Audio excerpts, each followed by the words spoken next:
হাই, কি খবৰ? ভালেনে চবে? আৰু তাইৰ চুলিকেইটা বহুত দীঘল হৈ আছিলে কাৰণে পাৰ্লাৰত লৈ গৈ পিনি চুলিকেইটা কটাই দিলোঁ আৰু এয়া হ'লগৈ ফাইনেল লুক। ইয়াতে চক আহি পিনি প'ষ্ট দি আছে। চুলি কটাৰ কাৰণে মিক্স এক্সপ্ৰেশ্যন, মন বেয়া। সেইকাৰণে ভাবিলোঁ তাই খাবলৈ বিচৰা বস্তুটো বনাই দিওঁ। এয়া বনাব লৈছোঁ পায়স আৰু পায়সৰ লগতে আছে পুৰি।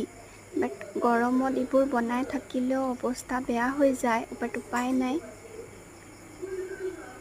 ঘামি কৰি একদম কিবাই হৈ আছোঁ, বাট হ'লেও বনাবই লাগিব। বনাবলৈ বাৰু বেছি টাইম লগা নাই। আৰু ইয়াতে মোৰ এই পুৰিকেইটা ৰেডি। আৰু এয়া চাওক, খানা ইজ ডান হিয়াৰ। আৰু কামটো কৰিবই লাগিব, পেপাৰ চেকিঙো আছে। খাই বৈ কামকেইটাও ভাবিছোঁ কৰি লওঁ। Bye bye, take care.